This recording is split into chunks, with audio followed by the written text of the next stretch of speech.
Joining me in this episode is Vince Freeman, Chief AI Implementation Officer at HardingPorman. He has spent over 30 years at the intersection of technology, creativity, and storytelling, helping brands navigate change and thrive in a rapidly evolving marketplace. Today, he's here to talk with us about AI, what's happening now, what's coming next, and how we can all prepare to not just survive, but thrive in the age of artificial intelligence. Here we go. You're listening to Working Forward, a future of work focused podcast from People Forward Network. These episodes pave the road ahead, helping us confidently step into the future as a leader who moves people forward. After all, the best way to predict the future is to create it. Let's go. Vince Freeman, what's up, dude? Jason Cochran, very good to see you, man. Thanks. You too, man. Man, you've been up to a lot here lately. In fact, you have by far the coolest role and title of being a Chief AI Officer at HardingPorman. Let's start there. Chief AI Officer. I have a feeling we're going to start to see more people in that role leading in organizations. Tell us what you've been up to and what led to that awesome new role that you're helping to lead at HardingPorman. Absolutely. And I'm going to correct you a little bit. There's a word in it. So it's Chief AI Implementation Officer. Oh, thank you for that correction. And I think it's an important distinction because if somebody's not strategically implementing AI within an organization, it doesn't tend to happen organically. So it's a very intentional position. And I think it's funny. It's all the things that I've ever posted or have been posted about me on LinkedIn, and I'm old. There's been a lot of them. That by far got the most attention, and from people liking, commenting to just like I really believe within a 48-hour period, I had 70 to 80 direct DMs wanting to know more and what that meant. But I think as unique as that is, the novelty of it, it will be commonplace by the end of the year. I think it's a very common position that's going to happen. That soon, huh? I really do. I'm sure we'll get into it later, but I don't think anybody has. I think the masses do not have a clear understanding of the exponential speed of the development of AI that we are embarking on right now. I know it's hard just for I traded to stay plugged into this stuff just like you do, Vince, and it's even a challenge for me keeping up with it each day. It's like I can't believe how fast things are progressing. Take us a little bit more into your role specifically, because I do think a lot of the listeners will find that fascinating. What does a typical day look like as a Chief AI Implementation Officer? Well, right now it's a lot of research. And a comfortability or a comfort level with tools and using AI, and then kind of almost an intimate understanding of the operation of the organization. Of course, everything's going to then start with education, but what is the low hanging fruit? How do you what systems can you put in place that might add value in either customer experience, efficiencies, or certainly automations? I think a lot of people tend to want to get a lot of bang for the buck, so they'll start, thinking, well, we got to use AI to automate things or things like that. But for example, we're going to have a workshop next week for the sales team on just how to use and build a custom GPT to assist them in their communications and LinkedIn posting, stuff like that. The next level of that might be how to build a client-specific strategy GPT so that you can then add more value to your clients. We've got on the list, certainly another piece of low-hanging fruit is SOPs. You program a GPT and you tell it that its role is quality assurance, and you load it with all the SOPs and you look for efficiencies, and you can even film an operation and ask, is there room for improvement? So things like that. So right now I'm working with HR to identify the education strategy and what departments that goes to, and then I'll work with the managers on those departments of what the low hanging fruit is in those areas. I'm about to say, you got to be everybody's best friend there, because I know HR leaders are kind of struggling with this topic of how to go about AI implementation and adoption. IT, they kind of come at it from the technical side, but not like the whole human aspect of integrating it within the culture and how it works well with the human employees. And then you got managers that you're trying to train on it well too, of how to use it with their teams. So it sounds like in your role, you really are Superman, the hero that's coming in to collaborate and support with all of them really well. That's got to be a great feeling for them, because I hear a lot of anxiety from HR leaders a lot of times Well, around this, Vince. I don't know if anybody gets categorized as Superman until they've like, saved the building from toppling over, or the carload of kids from going off the bridge, right? That's next. So yeah, so none of those things have happened. Where I have been fortunate enough in my situation is that HardingPorman, one, is always been very education focused, both internally and externally. So my previous title there was Chief Marketing Officer. And so as part of that role, we did a series of things we called brand muffins. We did them every 90 days, and we would bring in clients, and I would educate them about some aspect of digital marketing or funnel or direct mail or personalization in marketing and things like that. And we do those externally and internally as well. So I've been operating those for a couple of years. About right, what is it now? 2.5 years when ChatGPT burst on the scene. I'm wise enough, which just means I'm old, that I saw this type of disruption happen before. And I just knew that this was going to be 100 times bigger than anything I had ever seen in all those disruptions. And so I started investing in it and spending a lot of time. And then I started to implement it in my creative department with my creative director. And we started building a process to build custom GPTs for each of our clients, and started to refer to it as the third creative in the room, and bouncing ideas and using it to just save time, to A/B test things and things like that. And then as we started seeing traction, then I made the suggestion that we do a brand muffins on, called an AI quick start. And I won't say they went viral, but the demand for those like really increased. And I started doing a lot of them. And we do a version where mini muffins, where we would even I would customize it for a specific industry or that. And then they gave me the freedom to just, hey, you just run with that. We trust you, do whatever you want outside of here as well. So I started doing those on a larger scale for companies and online for some pretty big name companies, and so I think they saw all that, and so when we sat down, and again, I just to be really transparent, I'm 64 years old. I'm at a wonderful place in my career where I don't have to prove anything. I don't need to do anything. I don't need any validation. I could retire, honestly, if I wanted to. I certainly don't want to. And so with that, I had a really great open relationship with the leadership there, that I just said, look, there's a lot of things that I have my hand on right now. I will make an agreement with you. I will help automate all those things, train up people so that all those departments that I'm involved in right now can run independently without me. Let me do this AI thing, and I'll make it a win for this organization as I try to figure out what's next. And they said, done. So that's kind of the backstory that led to it. But I'm in a very unique situation with a very forward-thinking leadership. I don't want that to get swept under the rug in any way.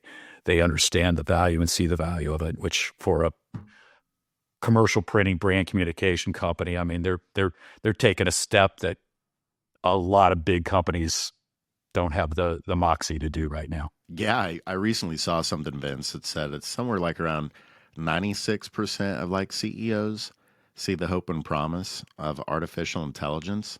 But so far, it's like around 75% of people are saying it's actually creating more work for them. We're just kind of at that stage, with implementation. but that they've got to be excited at HardingPorman that they've got you as a leader saying, yeah, we're going to figure this out. We're going to start doing stuff with it. We're going to start creating GPTs within certain departments and train our people on how to do that and how to interact with it. Because I think a lot of leaders are scared about it. So having someone like you, a leader, saying, I'll help lead this. I'll help train our team on it. We'll figure it out. That's got to give them peace of mind. I think so. I think there's three things at play there. I think one, I appreciate this. I think some of it's just a level of trust with me. And I'm not saying that to patronize myself, but I'm fortunate enough to be in that situation. And I think they've realized that I see and know enough breaking stuff. And from my role as their CMO and the stuff I brought and changed, bringing technology into, how we communicate with our clients and all that. I think there was a level of trust with that was good. I think the other thing that the hard thing that I understand with CEOs and leaders is this is rapidly approaching that white noise type thing like we've seen before, like the cloud or digital transformation, and you got more prophets with a PH than prophets with an F, coming out of the woodwork. And so it's like, yeah, whatever. We don't know what to believe. The other thing that I would add that I saw is I started customizing these AI quick start, or AI, I call them AI catch-ups, and customizing them for different corporations. I realized, I sensed this sense of uncertainty that was like a quandary. It's like the leadership that asked me in, and they would ask me into, it was always at a stakeholder level. Like, will you come in and give this to our stakeholders? And, I've done so many of these, and no matter, I tell you, no matter what level people think their understanding of AI is at the beginning of it, their minds are blown at the end of it. And so then you see that happen to leadership within an organization, and there's this kind of, we're on podcasts, so I can say this, there's this oh shit moment, right? It's this, all right, well, what do we do? And I think it's that understanding, and this is kind of given the way the thought behind my cohort name, which is Surviving the Uprising. People that join it or work with me in a while realize the uprising is not AI. That's the rub.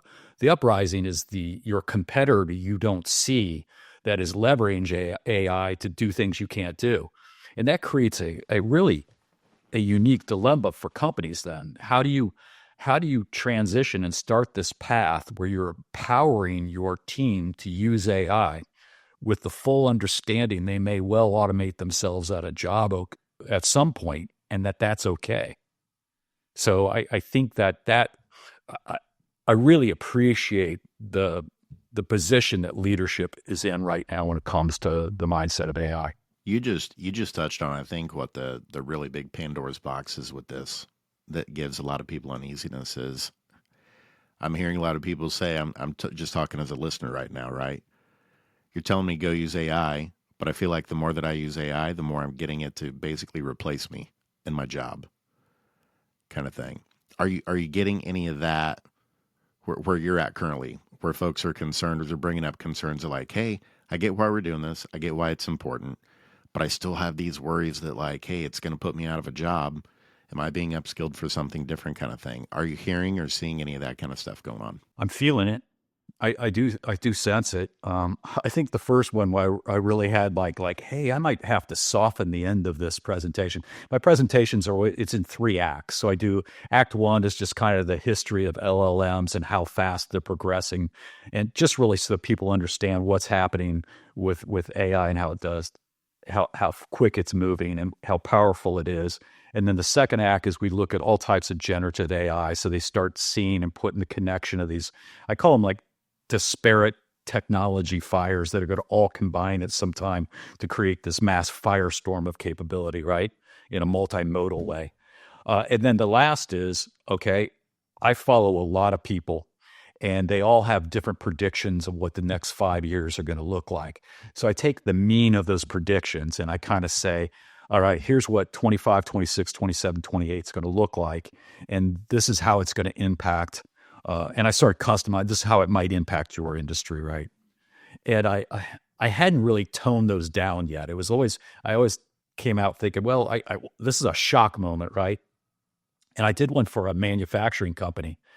And it was kind of exactly what you were saying. It was like, I could just see, I've done enough presentations in my career to be able to read the room. And you can see where like, oh, there's some real sphincter clenching going on in this room and people don't know what to say. And I might have, I don't think that leadership invited me to their corporate planning retreat to make all the employees go, hey, I'm going to look for another job. But yeah, I do think there is a bit of that. But I have some thoughts about that too. I won't directly go there right now. But that's the cool thing about this, Vince. We got 2 hours, right? Working Forward listeners love this. They love the video first long form podcast that we do now.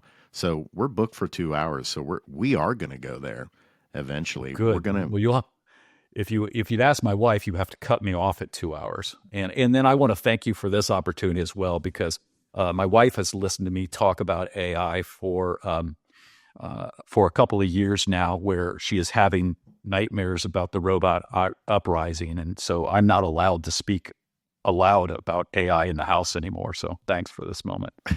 Hey, the same. My wife, Rachel, she doesn't want to hear anything about it. So this is kind of like the creative outlet where we get to do those things with our listeners. It's a safe community. But we are going to get there, and go down in a lot of different things. I know right now we're kind of zoomed in. We're going to zoom out too and talk about some macro level trends around AI. You touched on them, actually. One of them, when you said you do these presentations with certain groups, and it was with a manufacturing group, you said many times what you'll do is you'll follow the biggest and brightest futurists and kind of take like the average or the mean of what they're talking about in terms of those predictions. Just out of curiosity, what are some of those? What are some of those that you're seeing are out there for the next few years? Well, I think if we look at the next 3 years, for example, I'll give them themes. I think 2025, which is obviously the year we're in, is the rise of the agentic workforce. I think we're going to see the rise of agents. And that's kind of like my focus with my cohort right now, is to change your mindset about AI. People tend to approach it as a piece of software, and they approach it from a kind of a generalist mindset. I tend to, and we can talk through some case scenarios later, but I tend to want to look at it as a team of assistants that can be very specialized in different areas. And I think that when people understand that, that's going to prepare them for the agent workforce that's coming. Already, you can spin up and build agents, and you can license agents right now, and you can get a sales agent, you can get a marketing assistant agent. I still believe that those are somewhat generalist, and the best ones are when you have agents you can either customize that know not just their specialty but their company. But I do think that's where we're going to see that. It might come on to the masses as the next Siri, the next Alexa. I mean, we've kind of already had those agentic relationships. They're just going to get smarter and being able to do more things with us. I'm not quite sure how to help you with that. Alexa just thought I asked her something. Yeah, she just joined the conversation. Yeah. I think like OpenAI just released its operator thing, so those are kind of like micro agents where they can go out and make dinner reservations for you and things like that. So we're just seeing the tip of that iceberg. But when we talk about how quickly this is moving exponentially, you'll start to understand how quickly these agents are going to come on board and how much is at stake with that. Then I think next year is when we start trusting. That'll build up trust with AI more, right? Everybody's still kind of seeing it as the stoned intern that has hallucinations. And that, man, I've got to tell you, that's starting to change a lot with the reasoning models. There's something there that's pretty incredible. So I think as we build trust and we go into 2026, then's when we start seeing what I would call that as the year of automation. So we start seeing a lot of tasks being automated. we'll just see in a lot of the start of a lot of job displacement that we're already seeing the foretelling of right now. So we'll have to go with that. And then the year after that's probably the year of the robot, where it starts hitting manufacturing and more of that, and probably more autonomous collaboration. Now that we've developed this trust, I think humans will start finding their place alongside AI, not under AI, maybe not over AI, but maybe with AI in their jobs and their careers and their things like that. And yeah, that's kind of the next three. I'm pretty confident. I'm going to have to call you George Lucas. That's a trilogy right there, the AI trilogy that's coming. I dig that. So agentic in 2025 this year, and then building trust that next year in 2026 and using those things. And then 2027, then is probably where we start to see more of the boom of, hey, this is becoming a really commonplace thing. Like pretty much everyone, you're going to be in the minority if you're not using it, if you're not trusting it, probably. Oh, absolutely. By 2027. Then you start seeing it. I mean, for the masses, you're going to see it in everything, right?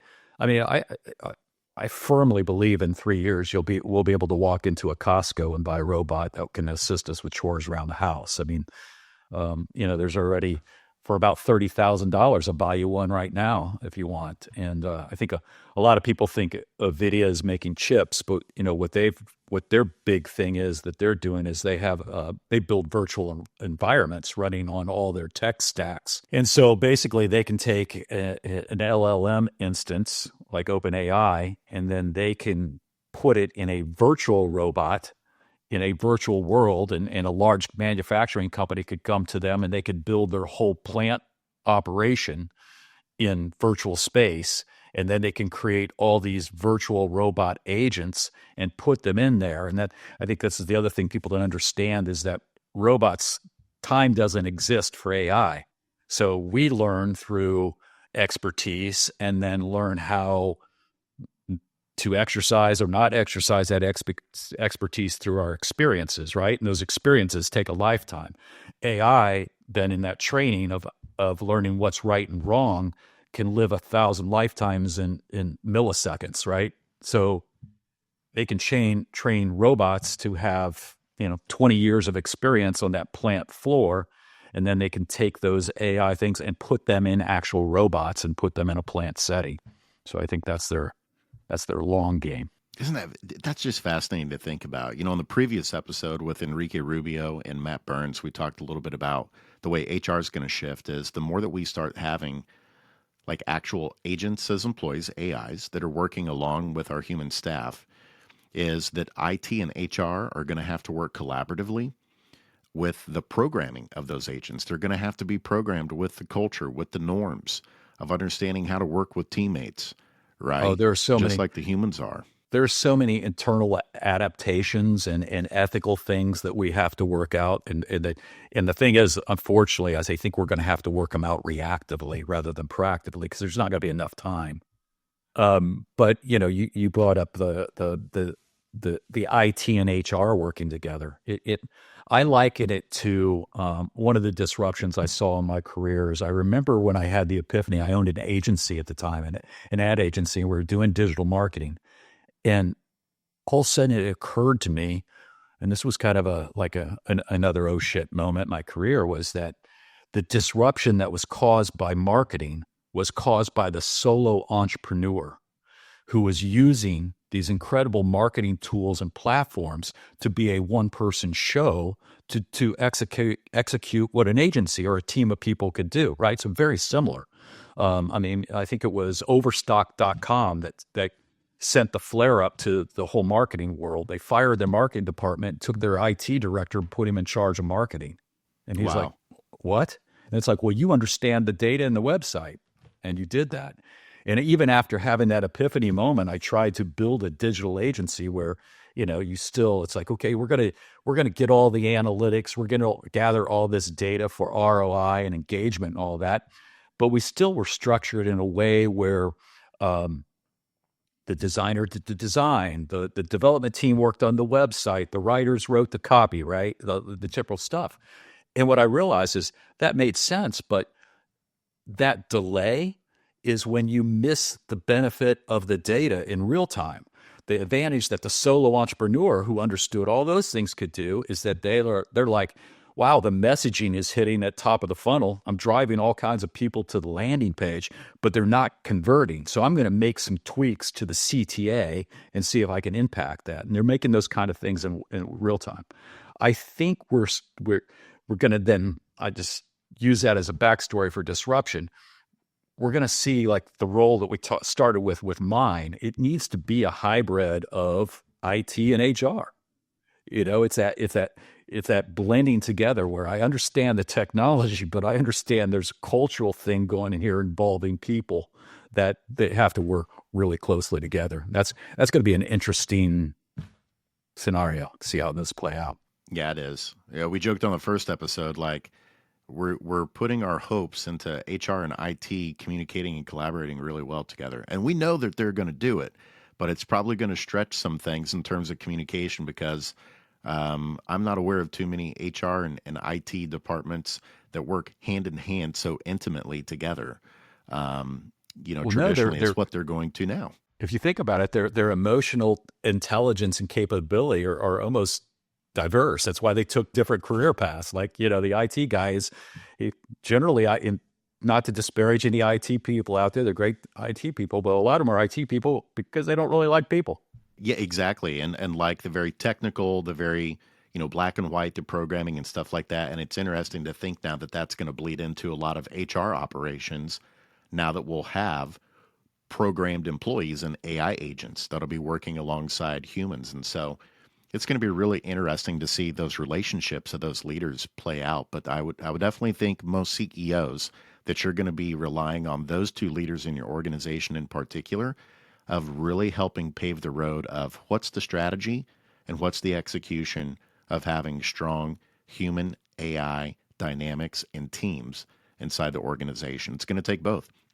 It's going to take the smarts from HR on the people side of it, typically speaking, and it's going to take the smarts from the IT side of how to go about programming and making sure the AI agents are a constructive, healthy part of the culture too. Absolutely.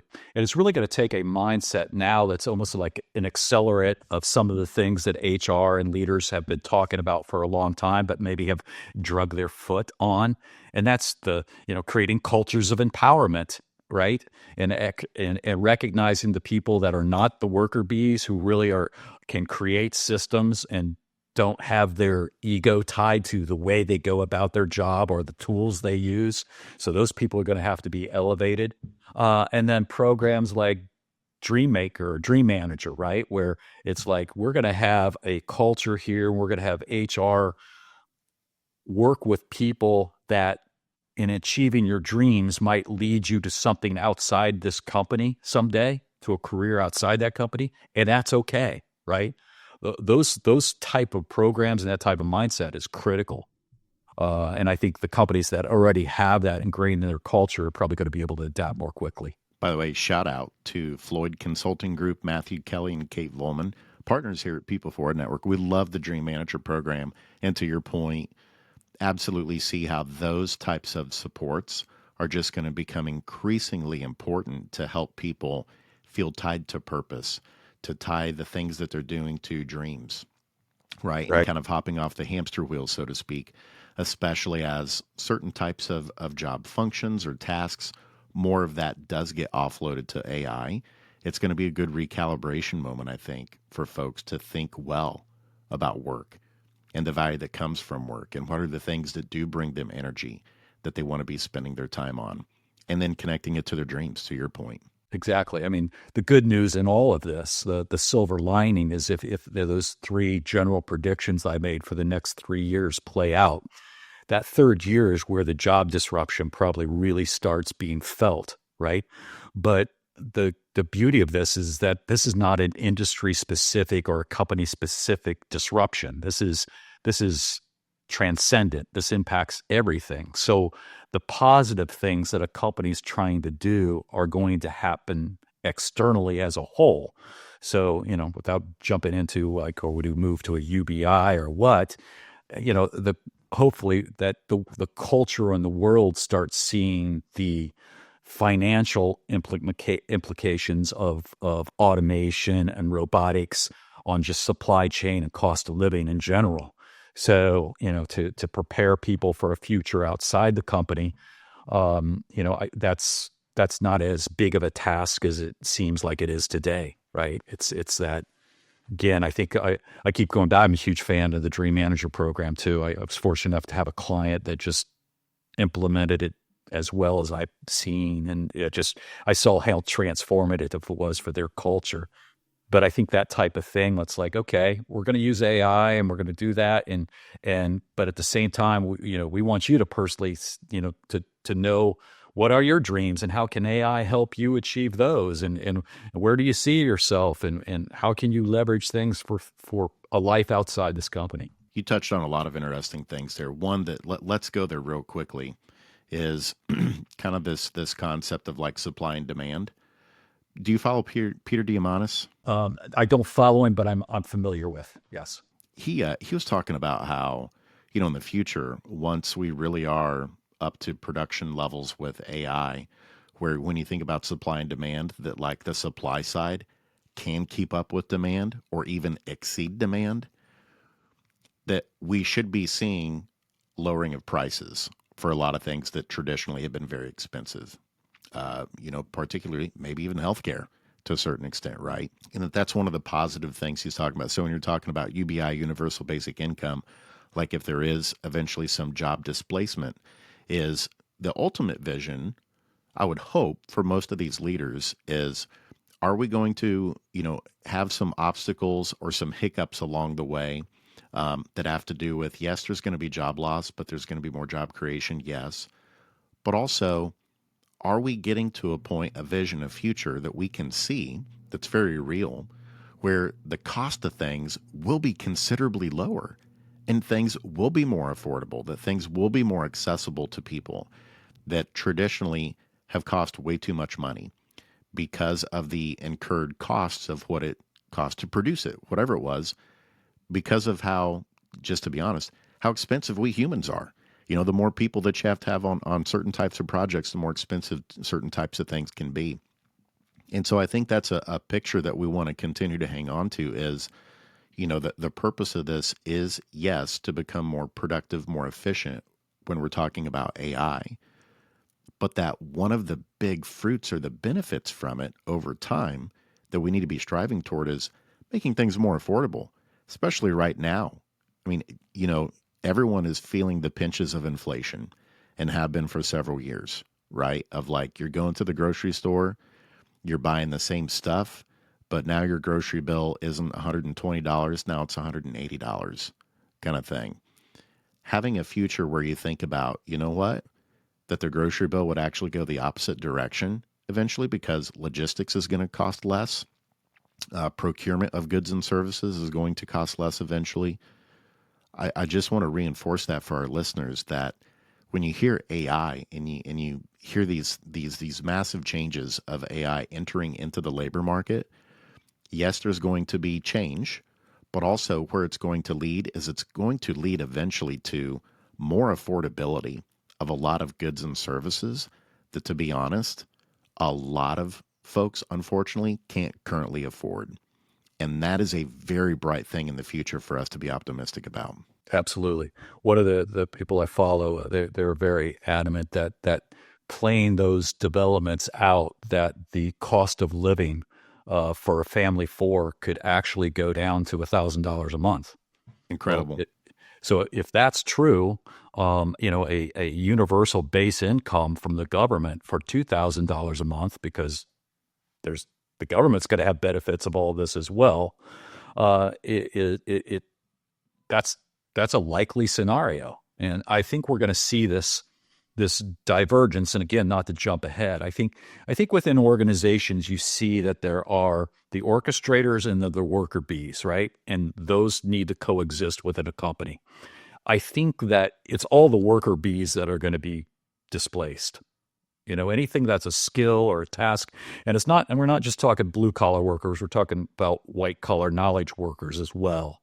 So I think people are going to have this choice. It's not a bad thing. It's a wonderful choice. It's that okay, I'm I'm a creative, creator, entrepreneurial type spirited people. I'm going to figure out how to use all these AI tools as um, accelerants for what I want to do, right? And I'm going to create more, I'm going to do more, and I'm going to build more. Whether it's a company, a business, a consultancy, or to write, to publish, to create, to make movies, all those things.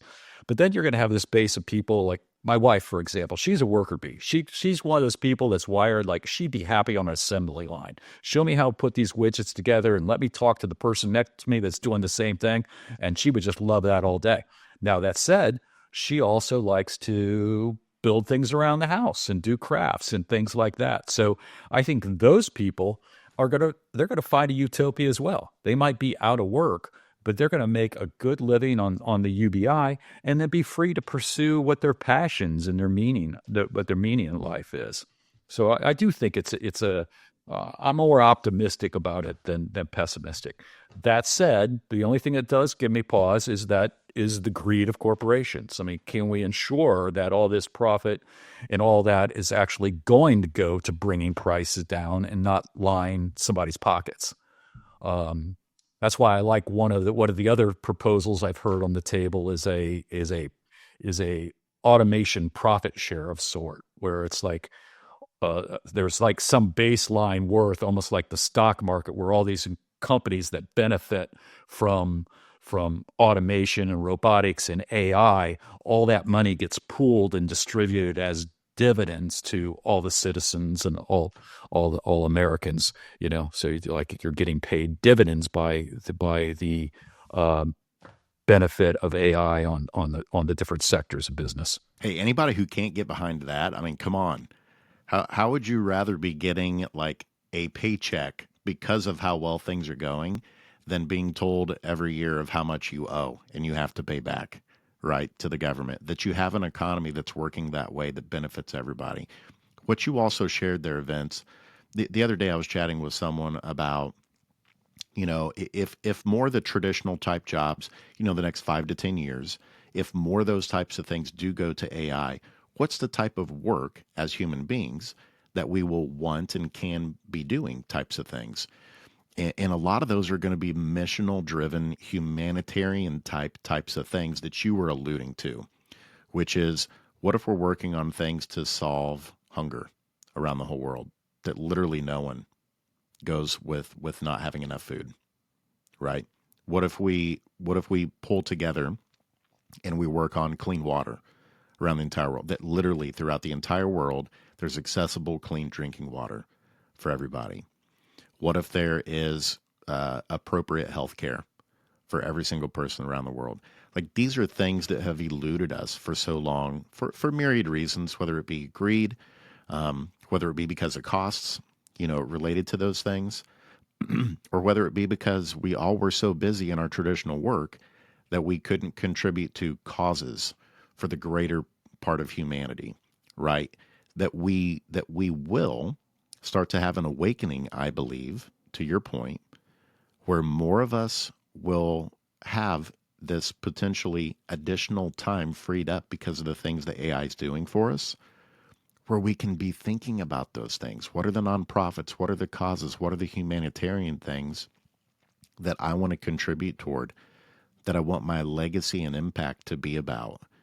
And that's an exciting thing to think about too, that the more that we get to a point where AI is taking care of maybe more of the repetitive, the mundane types of tasks, that even over just these next few years, we should have, in theory, free up more time to be able to do those types of things and focus on them. Any opinions on that type of stuff? Am I way off base there? Or do you think that's a reality you're absolutely dead on. And I think it touches on what I think is probably not personally, but at a personal level, the biggest challenge, and it's an existential one. I mean, managing a career where I managed creatives, one of the first things I would always have to do with an employee was detach their ego from their work. A lot of young creatives and designers get their ego from what they created. It's that whole, I made this thing, right? And that prevents them from being a true problem solver, because it's more about them getting strokes than it is actually solving the problem. I think that that is the existential level, that a problem or challenge that we're going to have at a personal level. It's where will I find truth and meaning for those people that are currently finding truth and meaning from their job? It's that whole like, hey, tell me about yourself. Well, we start with what we do. Well, what we do isn't who we are. And I think we're going to be forced to finally confront the reality of that. Because if I don't have to work and I don't have a career, then what is the things that are important to me? What are how do I want to take advantage of this? And to your point, that could be a real utopia for some people. My concern is there's going to be a lot of people that don't confront that very well, and those are the people that could be victims of just being captives of AI. It's that whole like, okay, I don't have to work, and I've got this real-time AI-powered headset I can put on, and I can, sensory play out an interactive world that I live in, where I'm a rock star or a great surgeon or whatever, right? Is that life more fulfilling? Is that giving me more dopamine hits than real life, because I haven't confronted where I really get my truth and meaning from? I think those are the type things that we have to really contemplate, and I hope play out for people. I think it sounds like something that's simple to do, like develop that kind of like self-awareness and what your why is, for lack of a better word. That's some tough work though, isn't it, Vince? It is tough work. I think you find out, as you get older and you talk to enough people, you gravitate to the people that have worked that out, right? There seems to be this, it's that ease, that lack of insecurity, that freedom to be who they are, that I think innately those are the people that we know that's how you're supposed to be, right? And so people are attracted to each other. But then there's also the people you can just understand, they've kind of have that guarded insecurity that they'd rather, medicate through activities than actually confront those kind of deep soul searching issues. It's tough. It's tough to sit with yourself sometimes. Oh, you tell me. Right. Yeah. I think I'm finally to the point where, my mom and sister Mara don't come out of the closet at night and beat me with a stick and tell me how bad I suck. Right. Well, and what is it? I can't remember the numbers, but psychological research really clear on this. I don't know the numbers, so I don't want to butcher it. But essentially, research is really clear. Our own self-talk, our own self-thoughts is predominantly negative. It's not positive. Absolutely. For every single human being. It's right. I think it's almost, if I remember right, I think it's almost like a 2-to-1 or a 3-to-1 ratio in terms of negative self-talk, negative ideas in our own heads about ourselves, than positive affirmations that we think about ourselves. Isn't that crazy? Yeah. I'm an armchair philosopher. So there's a couple things that always come to mind in that. Like one, of course, being a marketer, I'm very aware of the art of negativity bias, right? That's what divides us right now, is that, and it's something through whether it's evolution or adaptation in nature or whatever. It's like, you look out and hunters gatherers, they look out and they see, 10 watermelons and 1 lion. Well, our DNA is like, it's the lion that we pay attention to, right? Because if we don't do that, the watermelons don't matter. And that's innate in us. So that's why, marketing has existed in the news media on just like the negative stuff is what gets the headlines. But if you're just constantly taking in negative stuff, then you're everything you ingest has repercussions, whether you're eating it, watching it, listening to it, or absorbing it in some manner, right? So that negativity bias is strong, and that leads to bad self-talk. But the other thing, I love Plato's cave allegory, right? It's like, the prisoners in the cave, and they see reality as just shadows, and at some point somebody becomes enlightened and realizes, no, wait a minute, those are just shadows. We're in a cave, and there's a fire that's casting that, and then they go outside the cave, and then they come back in, and that's all part of it. But I think it's a great analogy of how futile communication is. And if you think about it, the internet itself is postmodernistic. We're all just casting shadows in our personal brands that really aren't ourselves. So we really live in a very, we're all in that cave right now, and it's going to take a real enlightenment to realize that you know the things that the likes and the vanity metrics and all that stuff aren't real. And I do think that's going to be a positive side of AI generated media, is that there's going to be so much of it.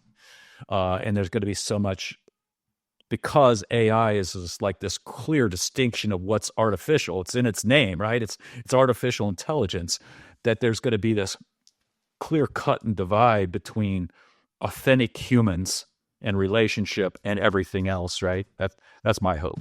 It's like you want the seal of approval on this was created by and supported by real humans, right? Because there's going to be such a proliferation. You already see it. So much stuff that's already out there from bots, on the different social media platforms and image creation and stuff like that, that the stuff that's truly human is going to become priceless. You and I have talked before. We're both music junkies. We love music, which let's go there here in a minute. But yeah, that kind of stuff, I think we're going to look at. And you even think about like a lot of post-apocalyptic movies that set place in like a dystopian future. So many of those, when they come across things that have to do with days past, things that are of high value, what's the stuff that they have that they're holding on to? They come across books, they come across literature, they come across art, they come across music. And that's the stuff that the people that are living in the future, they're holding on to those things. They're like, these are the things that are really valuable. This is the stuff that we lost that we want to continue to treasure and pull moving forward. And I think the creatives, so much of that stuff around the humanities is just going to become even more important the more that we have AI proliferation around us in many positive ways. It's also going to mean, I think, there's going to be more of us seeking true, authentic community, true, authentic human connection, true, authentic, real things made by real humans that we're going to seek out and want to be a part of. I think we're going to, I could always draw as a child. And so everybody said, oh, you're going to be an artist someday, right? Well, I could also think too. And I went to a Jesuit high school. And when you tell a Jesuit you want to be an artist, they put you in a geometry class, right? And I remember I got to a point with my career path where I was going to go to Heron, and my dad introduced me to a guy, and I heard the phrase commercial art for the first time. And he basically, to my dad's chagrin, basically said, you can be an artist and still not be a fine artist, and actually, take your creativity and put it into a commercial business sector and make money. And so I early on, I always understood that distinction between there's a part of art that's commodity art, and then there's the stuff that has soul, right? And I think some people, we can confuse the two. There's some overlapping, right? Because we just decide that there's a flavor that we like so much that we just then buy it for the flavor. But then to go back to the music thing we're talking about, it's like so much music's commercial, but then there's these songs, it's that old three chords and a soul, right? Or three chords and the truth. We recognize when something is from the heart, when it's real. And I think those are the things that are the human experience. It's the people that have lived out the blues, or the people broken on the wheels of living, that through their sufferings they have a story to tell. I always tell people I loved U2 when they were broke and angry. Not so much when they thought they were godlike and wanted to educate us all. It's the paradox of the creative, right? It's the muse of hardship creates some great art. It's really hard to do that in success. So the soul piece, I'm glad that you brought that up. That's really fascinating about putting your soul into your work. And when you said that, my mind immediately went to, is this why we have employee engagement problems? Is because for so long, many of us humans, we've been doing work that should be done by artificial intelligence. It just wasn't around yet, right? That the reason so many people report like not being actively engaged in work, or feeling the sense of fulfillment and meaningfulness from the work, is because that a lot of the work we've had to do has been mundane, repetitive type stuff that maybe doesn't have higher level value of what we're seeking. And I never thought about that before until you just brought that up. And so maybe this whole concept of like the people we do see in life that you can tell the work that they do is connected to their soul, that they're pouring their soul into it, whether it be the musician, the artist, the CEO, right? Yeah. You can Right. experience those things in work too, but there's so few people that experience it. It's got me wondering, since you said that, is that going to be a positive side of AI deployment? Will we start to see more people bringing their soul to work in whatever it is that they're doing? Because they're going to be doing more human connection, humanitarian potentially type work. What do you think about that? I think we've already seen the cracks of that had nothing to do with AI, right? I think it comes from the younger generations. And, it depends on who you follow and what you subscribe to from a philosophy or a psychological standpoint. But I think that the one is that we learn those rules and things from gameplay as a child. And the difference of the younger generations is that the games they play is a lot different than the games that I played with my friends in the woods behind the house. They're playing them virtually and online. And one of the things they've learned is that, okay, if I get killed in this virtual game, I just reboot and I either play a new game or I start a new life.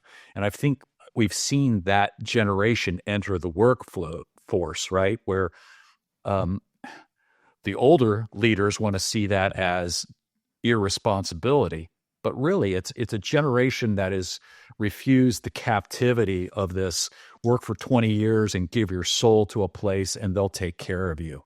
It's more of this, no, I'm an independent freelancer. I'm entrepreneurial and I'll work at this company as long as it continues to give me the lifestyle and I can learn and grow. But at some point I'm going to move on and do my own thing, and it's the the side hustles, right? Well, the side hustles are usually the thing that gives them passion or money or whatever, that to afford them the life they want. So I think we've seen those chinks in the armor already. And I think there's this pulling off the blinders that we've really been held captive by the corporate mechanism and built, our monetary system of capitalism as capitalists on top of that, on the backs of hardworking people. And I think that's kind of the chains that are to be broken. That's why we shouldn't see AI as a threat. To your point, might be the very mechanism that's required to liberate us so we can all chase our dreams. I love that. AI will be the very mechanism to liberate us so we can chase our dreams. I love that. You need to trademark that. Make a t-shirt out of it. I think I just did. Thank you. There you go. And if only you're the chief AI implementation officer at a company that could start to put that apparel out, right? That's it. I might know a man. You might know somebody. I might know somebody. Exactly. Right. So let's say that's the future that we get to. What is that? What does it take for people to become more self-aware of, like, what's the stuff that's really of interest to them? Like the stuff that they would pour themselves in. So, because I think a lot of people, and it could be a lot of our listeners, they're like, I can't even imagine, like, if I'm not doing my typical job, what would I be doing instead? What is there any advice, any type of stuff that you recommend to folks to be thinking about right now That's to be the thinking that $1 million way? question, is it, right? It's funny you say that. I actually built a GPT that's free to use on the GPT marketplace, and it's called Dream Engine. And I spent a lot of time architecting the prompt so that I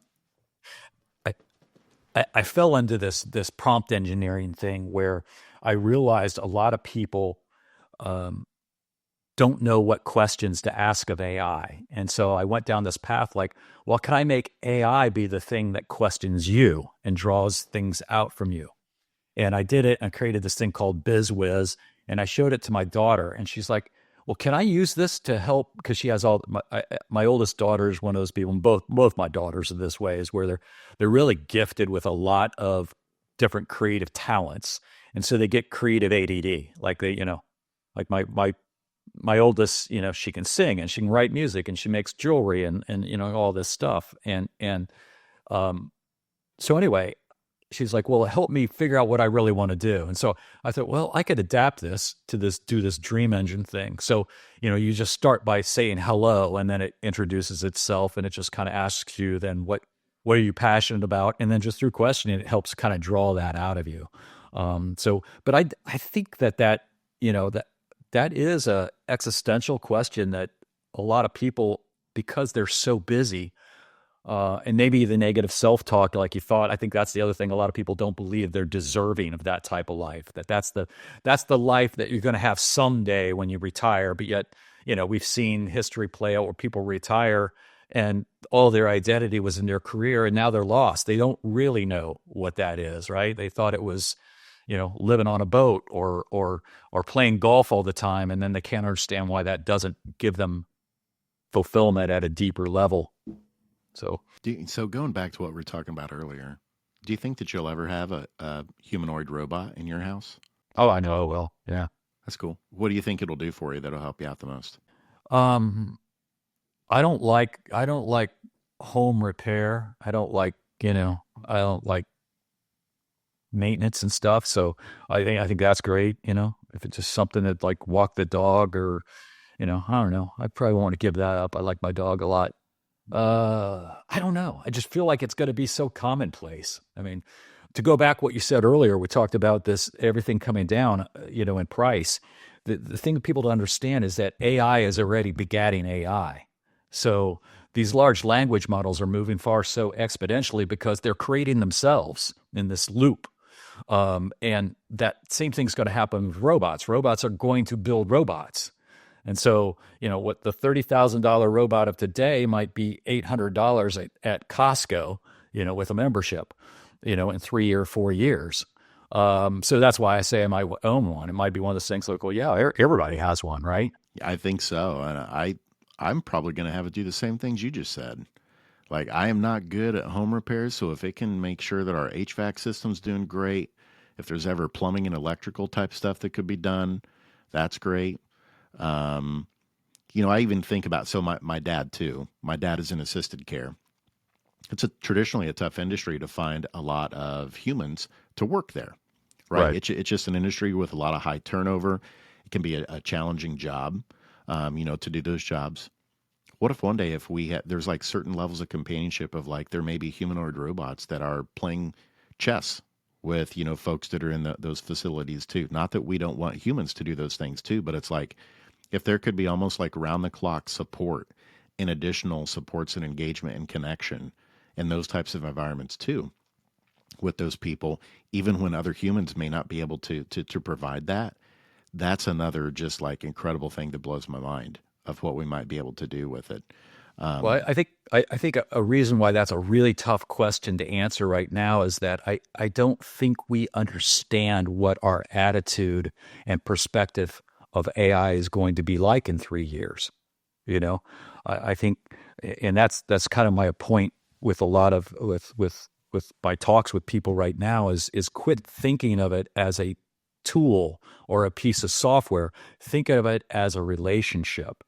And when you have a relationship with your strategic GPI or GPT or whatever you've created with AI, and you start having these different touches with it that are kind of a relationship, and you see experientially that it learns about you and gets better at your job, just like an intern would, right? I mean, I think that was my post on LinkedIn today, is we need to have a mentality about AI that's like hiring an intern. You tell it very implicitly what's expected of it, who it is, and you remind it of that. But over time, that assistant, it earns your trust if it is listening and paying attention. And that's the transformative thing that's happened with these recent reasoning models, is I've noticed that it just starts to it understands me and it anticipates what I need. And so I'm starting to see it as more as an amplifier of what I really want to accomplish and the velocity at which I can do that. And I think if the people start getting that taste of that and that mindset, then it's not some utility I go and buy. It's an extension of that. It's that I have the momentum that AI in my life in different areas allows me the freedom to pursue what's really important with my time. That's so good. Can you imagine one day we all have humanoid robots just like we have pets, only they're super intelligent and more intelligent than we are? Exactly. I mean, again, I don't think we can comprehend that fully or know what it is, but Right.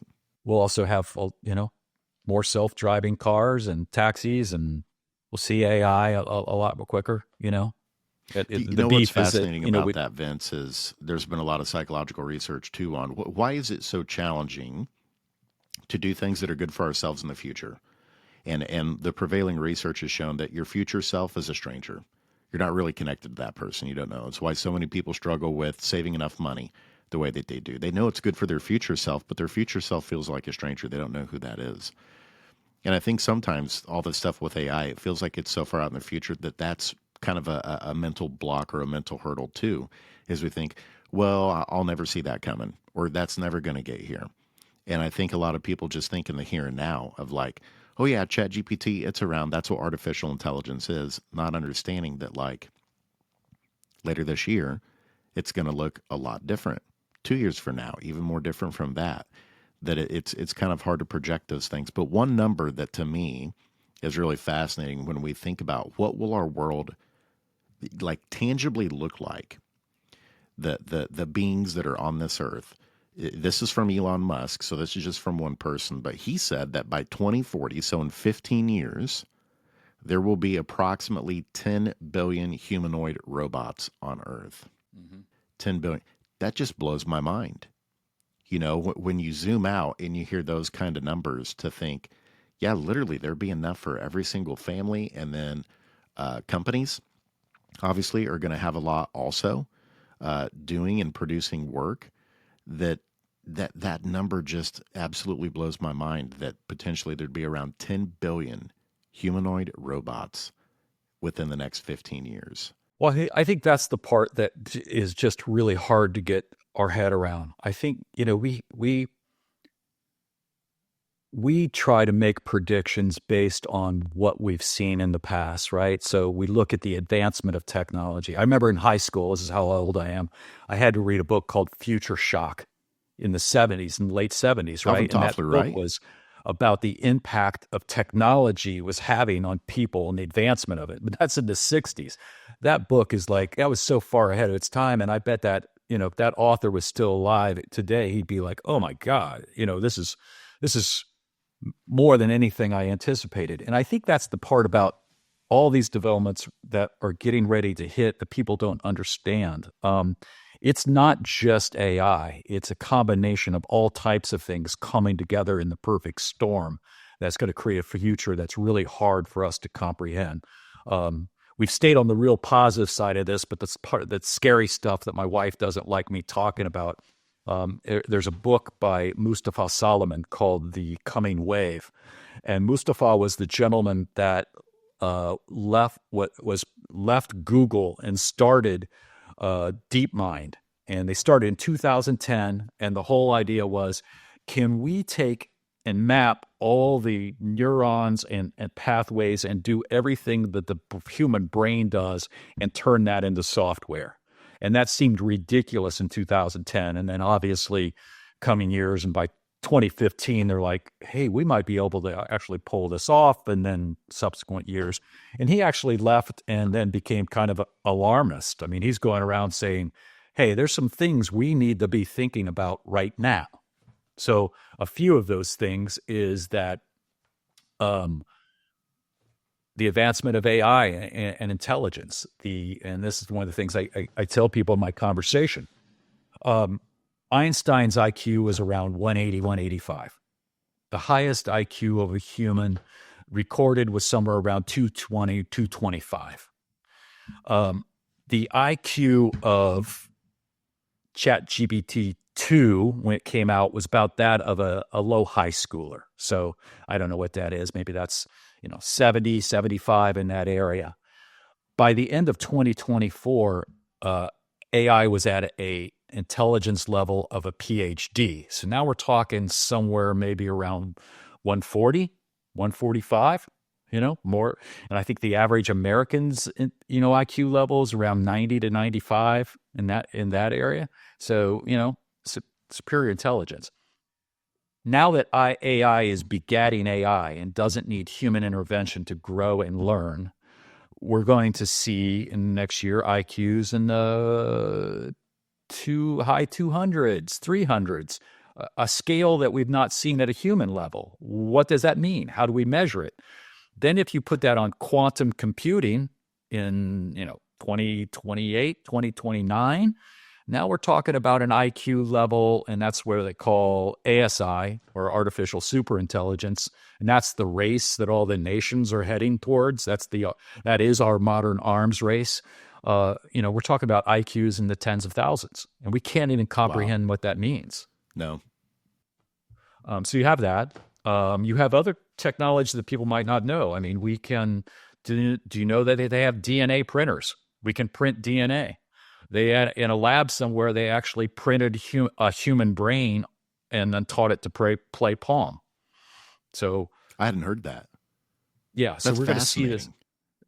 It's fascinating, but it's kind of creepy too. It is, for sure. Right. But we will see this convergence then of artificial, mechanical, and biological. Those will all be blended and melded together.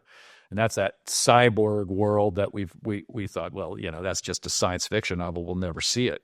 So, there's some things out there like, how do you plan for a future that you can't even comprehend what it's going to be like, because it's going to be so dramatically different than anything that you ever imagined.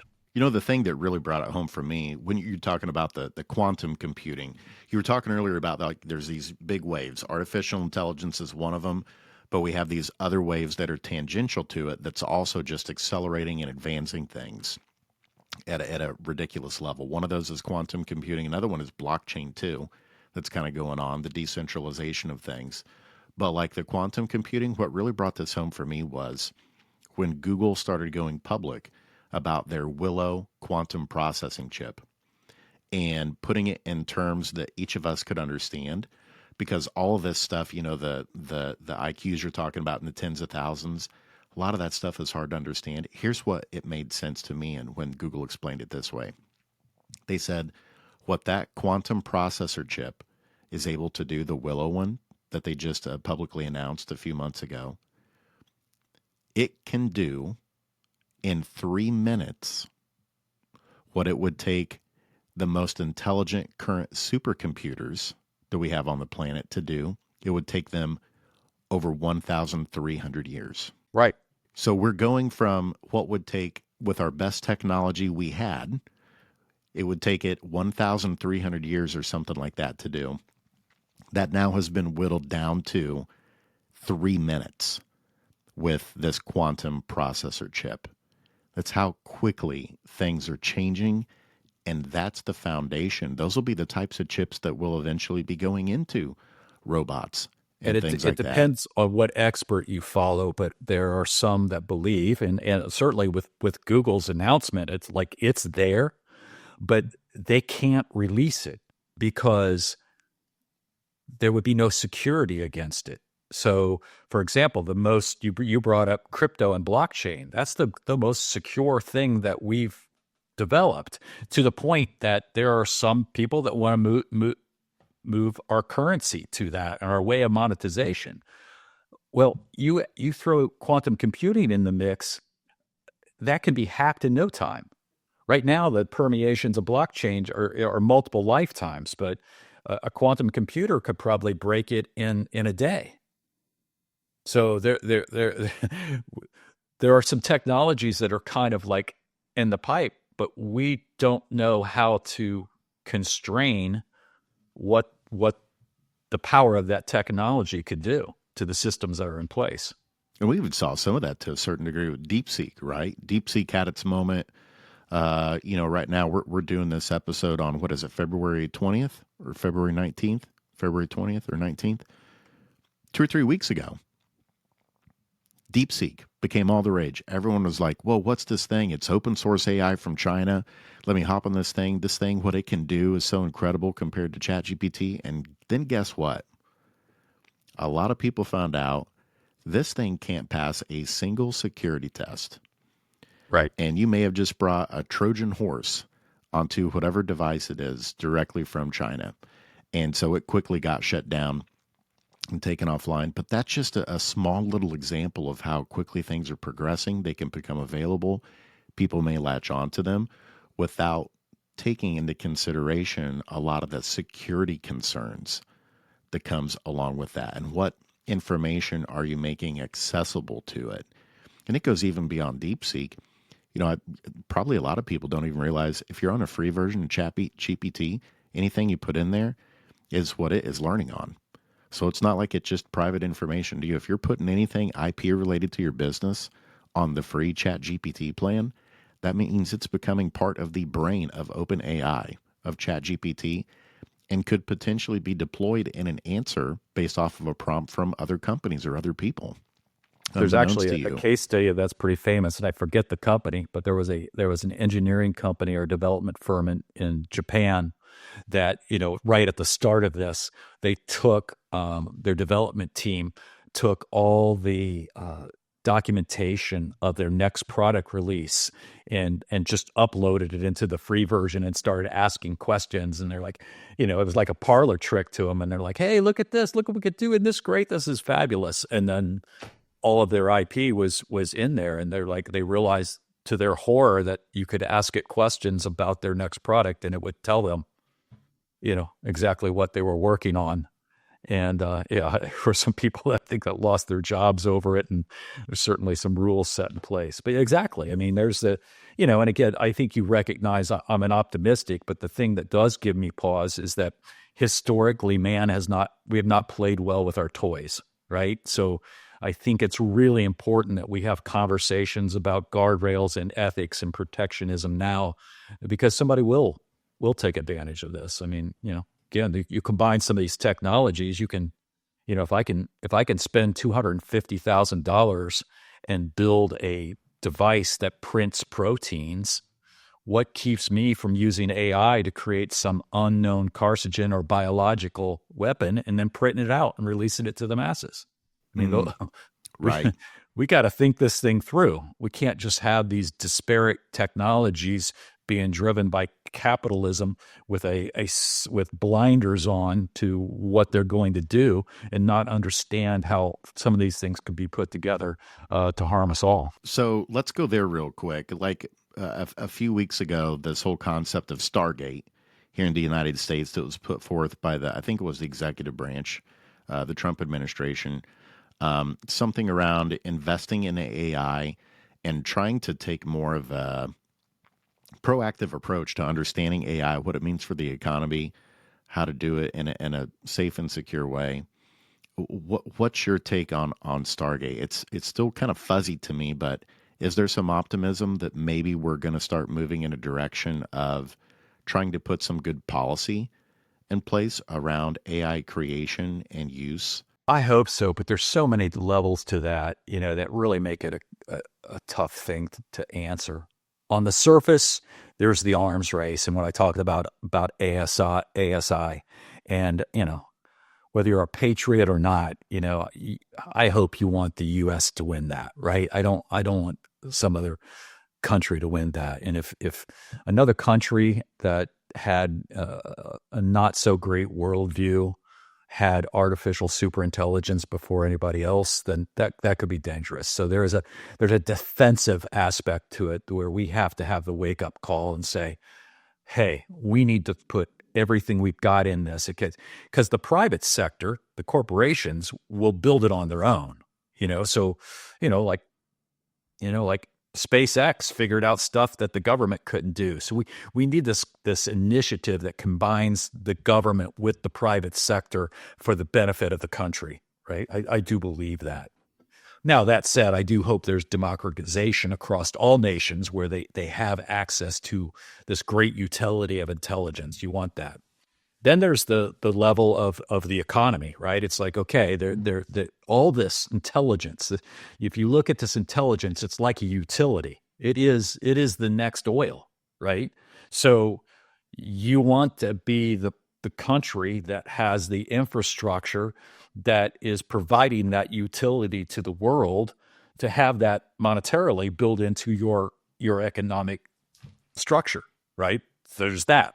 So that's okay too. But then there's just that bad historic aspect of it. You talk about Manhattan Project. I mean, the people that are involved in Manhattan Project were brilliant. And what is the promise of that technology in nuclear fission? Clean energy. This could be amazing. And they brought the greatest scientists in the world, and they built a bomb. And it wasn't 15. It took another 15 years before they just started discussing again how to harness nuclear fission as an energy source. So, all those things that I started with are all well and good, but historically, we've not been able to contain good technological breakthroughs for the benefit of humanity rather than the control of some people. That's a good point. I'd never made that connection before with the Manhattan Project. That's really insightful.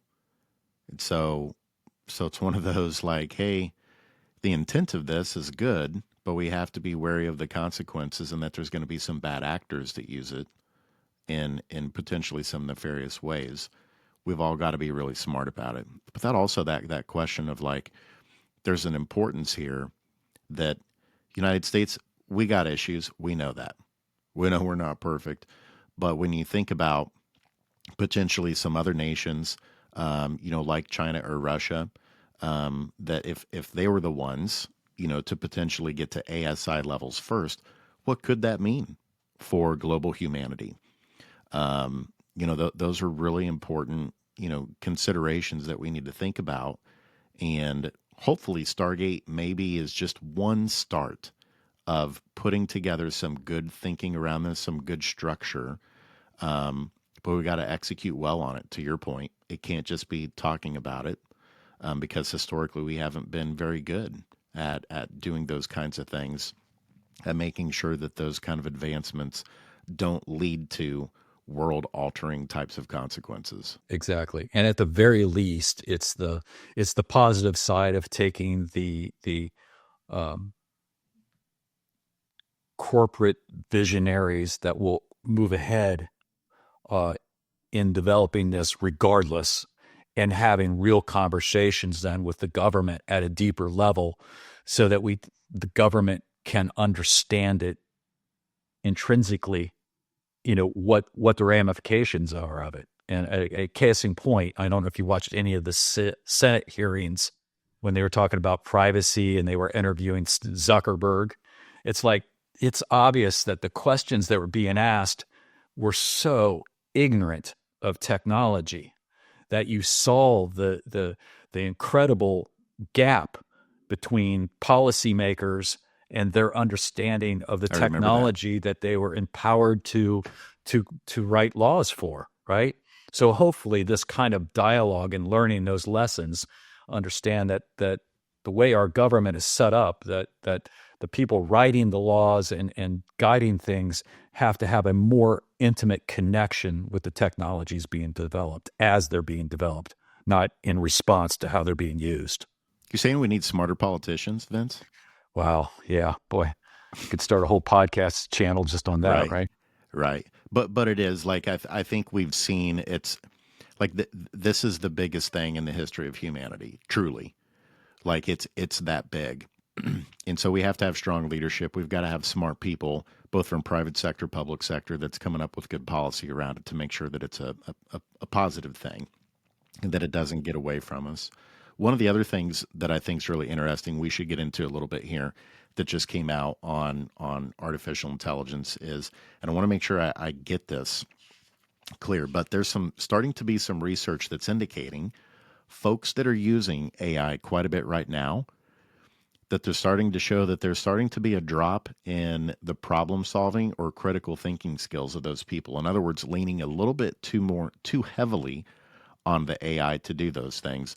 I want to see if I can find that research. Oh, it came from Carnegie Mellon and Microsoft, and it just found that people who are entrusting tasks to AI, that there's already starting to be some research showing that there's a loss of some critical thinking skills when using it too much. Again, that's from Carnegie Mellon and Microsoft.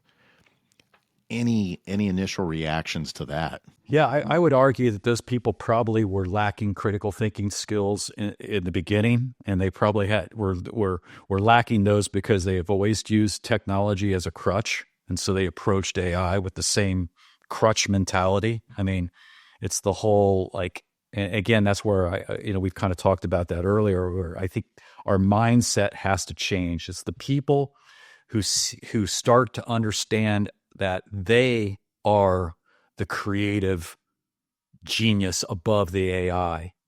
They're just using this knowledge base and this intelligence of AI to accelerate the dreams and things that they want to accomplish, right? There are people that don't have that capability or haven't thought about it enough or have invested in enough of that orchestration, creative thinking that they then just grab the low-hanging fruit and they just use AI to do stuff for them. It's the lazy use of AI, right? It's that horrible email you get that says, hey, I saw that you went to Purdue and you have had some of the same people that I had, and we should have a conversation and blah, blah, blah. And, it's obviously just AI written that has scraped my profile and has thrown this thing together. And, then it's got 5 emojis in it and it says, our conversation could be a game changer, right? And it's just a lazy use of AI. So I think it's more in the mindset of it, how it's approached than a direct impact of what AI is doing to us. You know what I mean? That's it's good. more, I guess it's more correlative than causative. And I need to dive deeper into the paper, but in addition to that, I bet another part of this is there's probably an important distinction between people who already are starting on this project or task. They put some thought into it, and then they're asking the AI, like, hey, what are the blind spots? Am I missing anything here? Can you brush this up for me? Versus the folks that I think this may be a little bit more into it. Again, I've got to read more into it, but people that may just be off the bat, they haven't put really any thought into the project or whatever it might be. And it's just like, hey, we're supposed to do this, create this thing for me right off the bat without having put any forethought into it, any parameter, any structure, any thinking on your own to begin with, but just right out of the gate asking the AI to generate the thing, whatever it is. Exactly. I mean, we have a history of using incredible technologies in a really limited fashion, right? It's like, like even even social media. It's like let's even go back. It's like, WebEx and these video conferencing softwares were around for a long time. But did you notice pre-COVID that nobody ever turned their camera on? And it's like, well, why don't we just have a call? And it was because we took this great technology, but we fit it into our existing paradigm and just use it as a tool. And then it took some disruption like COVID to when remote workforce to go, oh, well, wait a minute. There's all this interpersonal stuff that happens here when I can see you, and maybe I should turn my camera on. And suddenly we're okay with it. Or a QR code, it's like, well, wait a minute. It's like I got to launch a piece of software or all this to do all this to it, and it's like I'm gonna use this great scanning technology that could do all kinds of stuff just to lead people to my website, right? And that's it. But then it took, us like not showing a beer menu unless you scheduled, unless you scan that QR code for everybody to go, I'm going to invest to learn how to use this and understand it. And there's all kinds of things that can happen on the other side of it. So, I think we tend to look at technology advancements in our existing paradigm rather than how they can empower us for something far, far greater. And I think that is the big rub with AI right now. If you approach it and, oh, you should use ChatGPT for writing. Yeah, it's great, and that's what you're doing. But gosh, it's so much more than that.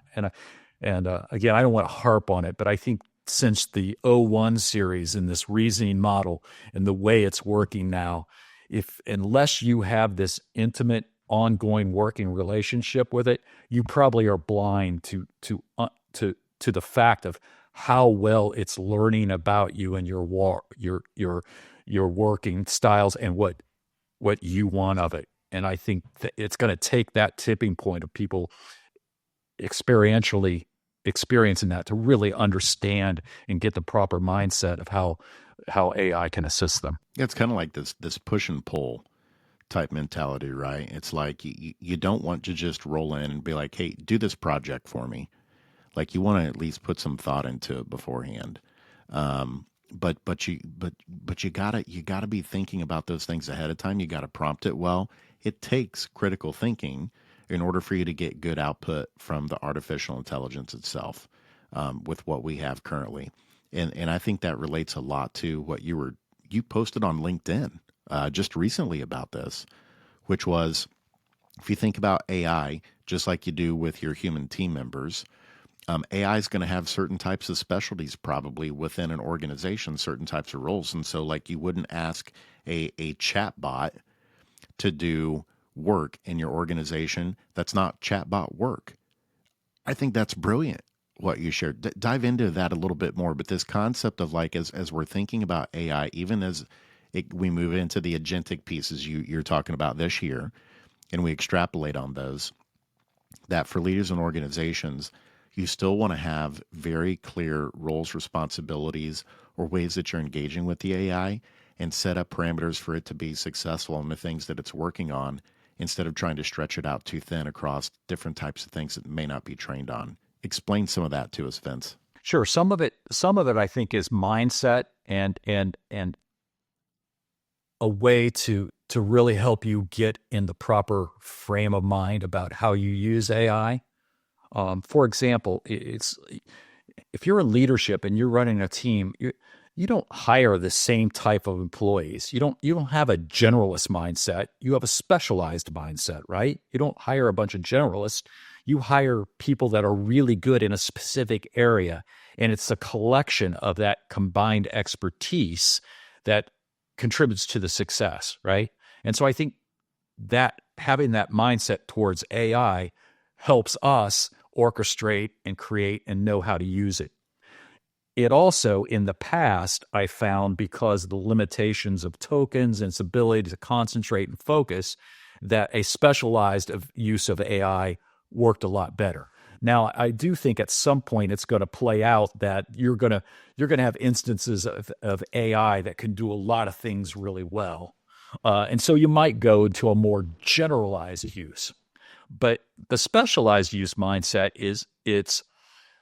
for example, I have a process that I started a couple years ago with my clients, where I could build a custom GPT, and I can program that GPT in the prompting setting to tell it exactly what it is and what's expected of it. And it's just a template I'd use. You are an extension of me in the area of digital marketing. I expect you to do this, conduct yourself with professionalism. I need you to help me with strategic ideas, testing, blah, blah, blah, making recommendations, and spell that out. Really long, implicit instructions of who it is and what's expected of it. But then I could take I could do an intake form, like I call it a brand alignment form or a branded intake form, and I work the client to answer all these questions. What is it? What's the product and service you provide? What industry and what's your selling proposition? What's your brand voice? Who's your competitors? Why are you better than your competitors? What's the persona of the people you sell for? On and on. And I would take all that, and then I would program it into that GPT. Now I had a very specific client advisor along with me. And then, for example, like all these other use cases came from it. I got one client and they're trying to grow in a new market. And I could use another GPT that was really good at research and do deep research. And I could start with I just did this morning, in fact, for myself. I went to the strategy GPT that's helping me with my AI presentations and all that, right? And I asked that strategy GPT, I said, I have so many options where I could take this. And it already knows, like, hey, I like to speak and I like to consult and I'm building a course and I have these digital products and I have this cohort. And it's like, I'm having a hard time understanding and keeping focus of where the low-hanging fruit is and how I want to structure this as I transition into retirement and what I want to do, right? And it said, and so I asked it, and I said, what kind of research would I need to provide you to help me better advise me in making those decisions? And it spit some snips out. And I said, will you write a prompt for me for deep research to create this paper? And it did. And then I went to another instance of GPT, clicked the deep research report, and I loaded that prompt. And it said, hey, sounds like you want to do this. And it asked me 5 questions. I hopped back over to my strategy GPT and I said, how would you answer these questions? And then it answered those questions. And then I went back to the deep research, clicked the deep research button, answered those questions. And it said, great, I'll do this.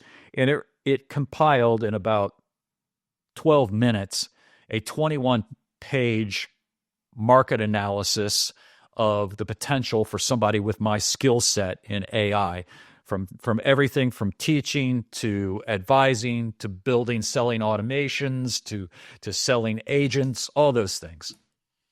I went back to my advisor GPT and I said, before I load this into your knowledge base, I want you to take a look at it and I want you to rate it objectively on how well this is going to be able. Maybe I should share some of the actual dialogue with you. While you're pulling it up, I was just thinking, David, or Vince, that so much of what you do, like you're talking about your role as, Chief AI Implementation Officer at HardingPorman, a big part of that we started with was how you're working with leaders of different teams, understand adoption, but you're also applying that same skill set that you have that you're really good at helping all of the different AIs work together. You're kind of like the communicator, the translator among them, because you see what the end is, the end in mind, and you're the one that's kind of the intermediary getting all of those different GPTs to work together to come up with a good finished product. That's brilliant. Exactly. If nothing else, if there's no other aha moment for your listeners today, it's that start thinking of that. It's taking your leadership paradigm and saying, if I was building a team, if I had the freedom to hire 2, 3, 4 people to assist me to whether it's accomplish my dreams, to do my job better, what are those roles? And then create the instances of AI that specifically only do that. And so just this scenario here of bouncing around. And so it answered the questions. I then said, I said, let me get back to this point right here. I said, all right, before I upload this as part of your knowledge base, I'm going to share it with you for your review. I would like your honest assessment of the work and your opinion of how much value it will add in your ability to advise me. I mean, I've been just talking to this is an intimate employee with me. It understands my goals, my dreams. It has samples of my writing. It knows what I've accomplished. It's saving things into memory about me. And so I uploaded it. And it said, your high revenue AI opportunities in 20 to 25 report is highly valuable and well structured, provides thorough market insights, revenue focused analysis, clear monetization. Here's my breakdown. And it goes in, I won't share all, it goes into deep things. And then it has some areas of strengthening. And then, and then it goes into this whole section, how this might enhance my ability to advise you. It allows me to, or it says I can now guide you towards the most profitable AI business models. I can help you design a strategy that will automate 80% of the marketing for this. It will allow me to help you scale rapidly without hiring a large team. I can now create a step-by-step execution strategy for your top 3 highest ROI AI revenue streams. I can help you refine pricing and launch strategy and positioning. And then it says, final verdict. I give it a 9.5 out of 10, a highly actionable, well-researched report. And then it says why. And then it gives me a few refinements. And I just ask it, I said, well, do you think I should get a prompt for you to gather the additional research, or do you think this is enough for you to advise me going forward? And it's basically, well, your existing research is only extremely strong, but I could absolutely advise you based on what you compiled. However, if you want to refine your strategy even further, a target follow-up prompt might help me fill in the gaps that I identified. So it gave me the next prompt. But I hope that's just a kind of a scenario here of how you can have these very specific use cases and roles and use them to help you talk to another instance of it. I have and this isn't a shameless plug, but I have a course that I have a number of people in right now that I'm going to open to the general public Friday. And I call it a knowledge funnel. And what it is, it's a system that I have developed using multiple parts of AI to just assist me. So if you think about anybody that has expertise, we're basically gathering knowledge and we need to refine and distribute that knowledge, right? And so I've created 3 levels of tools. So I have a piece of software called Feedly that I can program, and Feedly goes out and it will grab RSS feeds, and it will search and pull any kind of data on any subject I say from the internet as it's published and put it into my feed. And then kind of like Tinder, I can say more of this and less of this, right? And get that. At least I heard that's how Tinder works.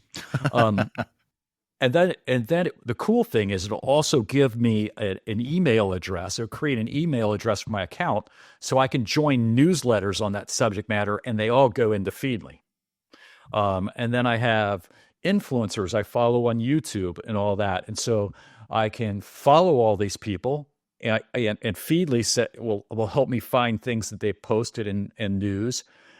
But here's my dilemma: I might end up then with 12 hours of video that I need to watch in the next 24 hours. Well, that's probably not going to happen, right? It's hard to distill all that information. So I basically then have other software where I can take and point it to those videos and grab the transcripts of all those videos, all the stuff that Feedly's grabbed. I can point it to other websites. I can record seminars and things like and take all those notes. I can compile that into a great package, and then I can go into Notebook LM, and I can create a notebook, on a specific date or whatever, or I want to call it how I want to organize it. I can put all that knowledge into it. I can create a briefing summary, or here's what my favorite hack I'd love to do. You click a button, and it turns it into a podcast of 2 people talking about all that content. And I get in the car and I drive and I listen to that podcast. Now I have a overall knowledge of all that, and now I know what content I need to go into a deeper dive with. And so then I'll take that content, I'll go right back to my strategy GPT, and I'll load it, and I'll ask that GPT questions about that content. I'll refine it further. Then I might take something from there, and then I'll program my GPT that is sole purpose is to assist me with my newsletter.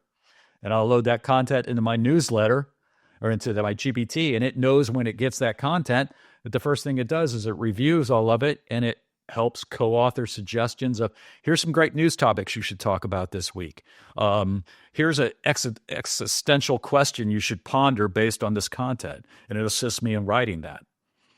And then I might take anything that I write from there and put it in Perplexity, because Perplexity is real good at source validation and all that, and have it make sure that all the sources are validated. Where can I add the read more links, and how can I help my audience discover? So again, that's just it's a system, a tool that then I think trains a mindset of just how you can use disparate pieces of AI for a whole operation to serve you. What you just described there, Vince, is the crux of the challenge for every single business, which is this: how do we support our people really well? Right. Every single business struggles with, doesn't matter the size of, are we providing the right type of support, the right amount of support, and helping our people execute really well on their roles and deliver the results that are expected?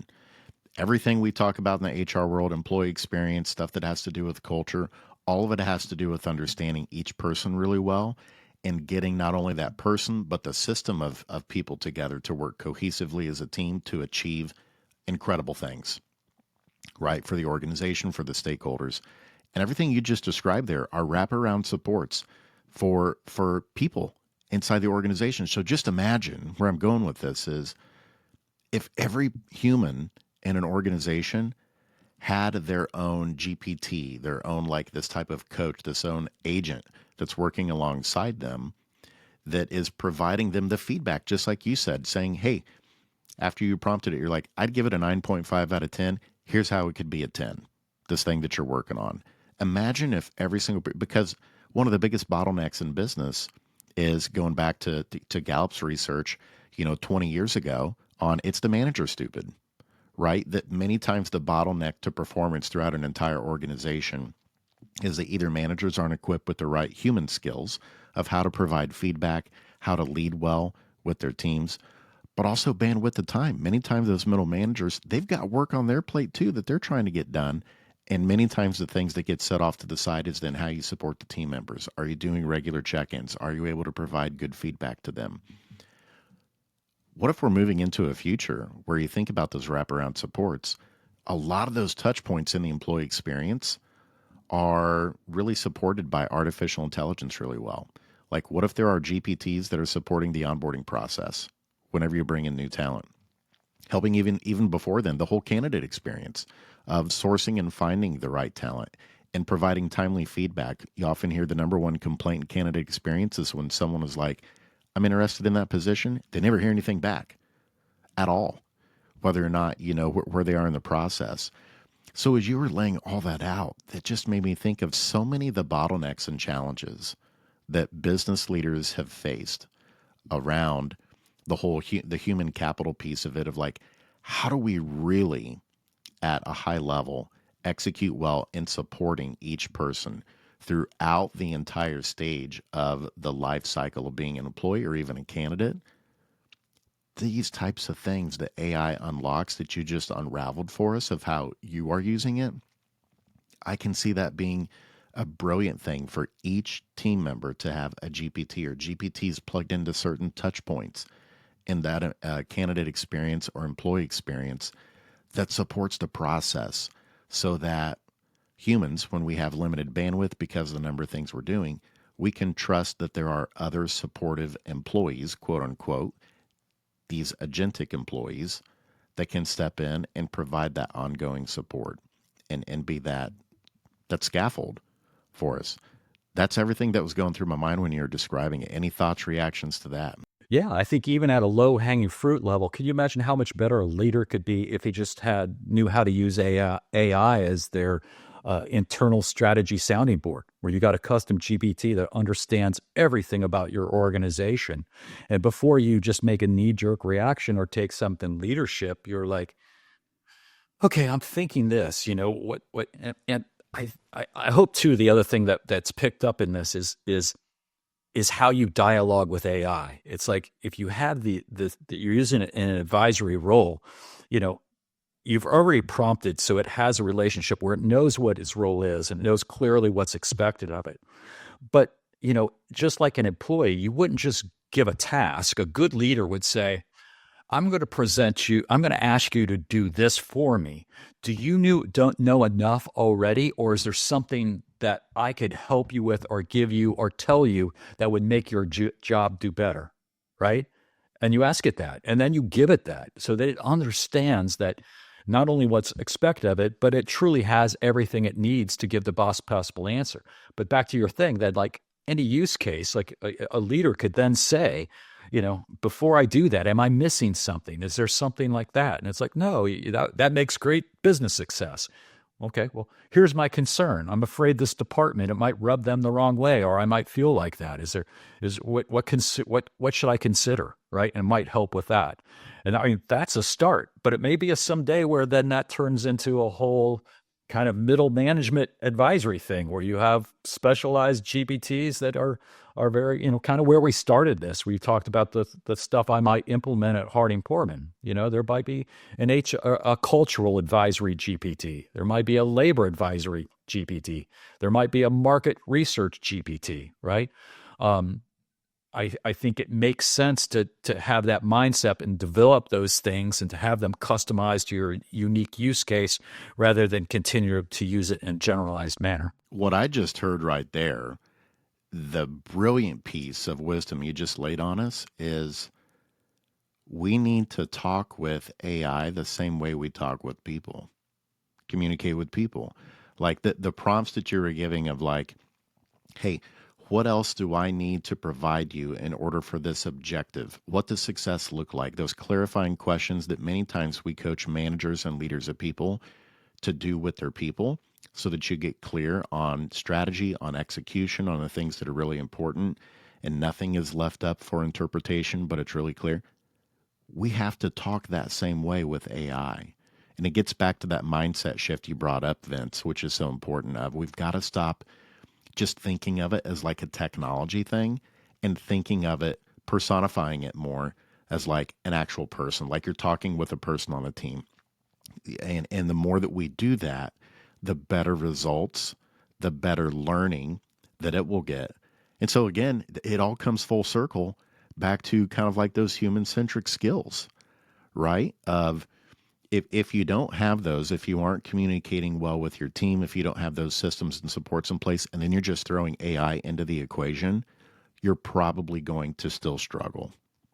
But if you take a lot of those practices that you've dialed into your people operations of how to communicate, get people to work well together, be really clear and aligned on goals, expectations, execution of strategy, and you take those same things and that's how you talk with the AI, you're going to get incredible results and magnify who knows how much the results that you're going to get in the end. I didn't put two and two together until you just said that, but that's brilliant. Well, I think this is the hard truth of it, right? I think AI can amplify the success and capabilities of a good leader, but it can also hinder a lazy leader. You know what I mean? I think it's a good leader is going to already have those skills and know how to talk to it and how to interact with it. A lazy leader who doesn't have those skills, who manages people instead of coaching them, is probably going to look at AI in that same mindset, and they're just going to have this set of disparate tasks that are not going to be the greatest success they have. And those are the people that are probably saying, it doesn't work for me, or it wasn't good. Absolutely. And that's why every organization should have a chief AI implementation officer like you.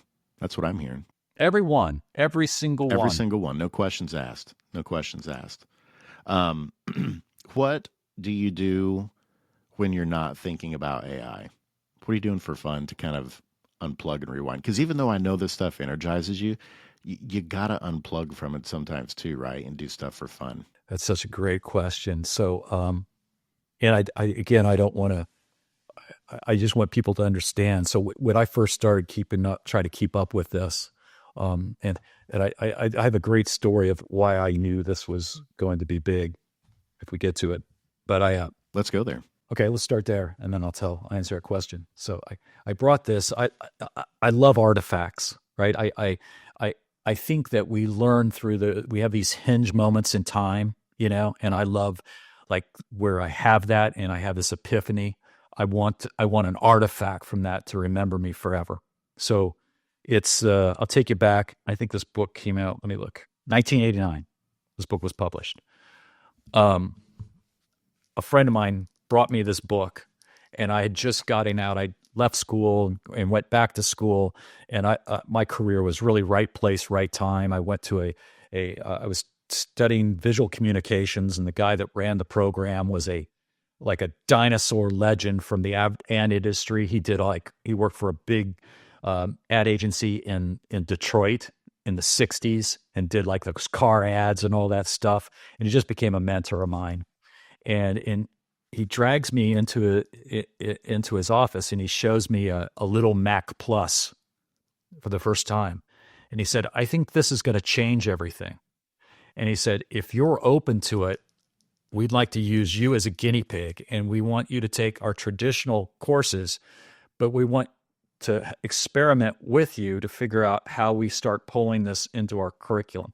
And so then I ended up getting out of school, and I couldn't beg myself a job. I was going Macintosh, and they're like, never happened here, never heard of it, we'll never do it that way. And lo and behold, a few years later, the people that wouldn't hire me are like, hey, remember that thing you said? Will you come talk to us about it?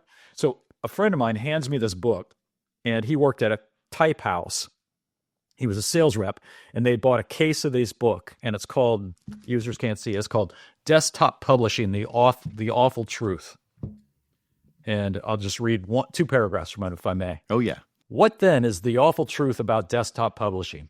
Primarily the omissions, exaggerations, and lies perpetrated by those who manufacture and sell desktop publishing hardware and software. While they can talk ease, they forget to mention quality. When they talk photo, they forget to discuss speed and resolution. When they say complete, they neglect to mention efficient. That's no surprise. This is America, land of the free and the home of the used car. It's not illegal to say that desktop publishing can do anything and everything. And because it isn't legal, it's being said. What's pathetic is that a small group of professionals and a large group of non-professionals swallow these exaggerations whole. They actually believe in used cars driven by little old ladies on Sundays, and that a $6,000 investment can make them a writer, a proofreader, an editor, a designer, an artist, and why stop now, even a publisher? And just as an added bonus, allow them to perform all these jobs faster, more efficiently, and cheaper, and without training. And it happened. And all those people got put out of work. Took a while, but I watched type houses go away, color separators go away. We will always move to quicker and cheaper, and then we'll let the quality sort itself out. So we are going through that stage with AI. When I saw this, it was like, this is the same thing. I've lived this before. The difference is this is transcending every vertical there is. So now that I told that story, I forgot your original question. Excuse me. Oh, I do too. I got lost. I'm lost in the moment here, listening to that. But you know what, Vince? It's so good. It's so good. And now that you remembered, I'll come right back to you. My generation and younger. So I'm an old millennial, or like a super duper young Gen Xer. I'm kind of in that. They call it a micro generation of the Zennials. I was born in '79. We've lived some life. We haven't lived enough life to see some of these huge cycles, right? And I appreciate your perspective. You let off the show talking about being 64 and you're still at it and adaptive and learning all of these incredible new things.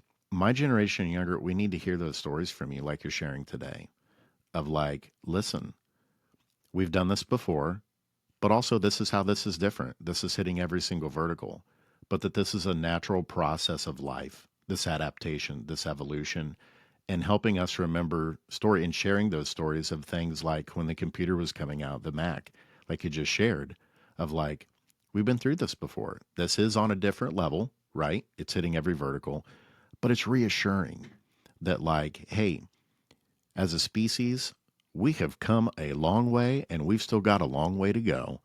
And we're going to learn a lot. And so keep sharing those stories. I just wanted to share that real quick, that's really important for leaders to hear, especially that we have now more millennial leaders, I believe, than any other age group, that it has surpassed boomers and Gen Xers, that now millennials are that age group where we have the majority of leaders inside organizations. So we need to continue hearing those stories. Thank you. Appreciate that. And the immutable that I've seen in those, because there were others that followed that, is that those that kept their head in the sand were out of work and displaced. Those that embraced it saw it as an opportunity and took their skills and their crafts to a level they didn't even comprehend. There was so much great work and great creative that came out of the generation of the Macintosh, right? And then there has been so much development in from the web and the disruption that the web caused, and then the disruption that we talked about earlier about digital marketing and data-centric marketing and personalization, and all those things have provided opportunity, whether it's the solo entrepreneur or all that. So there's tremendous opportunity in that. But I remember you asked, like, what do I do in my downtime? And I wanted this backstory of why I saw it early on. And when I noticed it, I could watch a couple hours on a Saturday of YouTube video or scan some websites and keep up. And then pace went up. And then it turned to about me getting up every morning around 4:30 or 5 and watching an hour or two of YouTube videos. And then it was so great and increased so much that I had to then create this knowledge funnel system just to stay up. So all that's a backstory to say I'm very cognizant of self-care, and I have to have something that's completely out of this. My wife and I love music, and we talked about that. So we do these music adventures, and we try to go to one or two a month in some venue that's a drive away, and maybe spend the night and see some different. So we shop. There's bands we like, and then there's just venues we like. So we do that.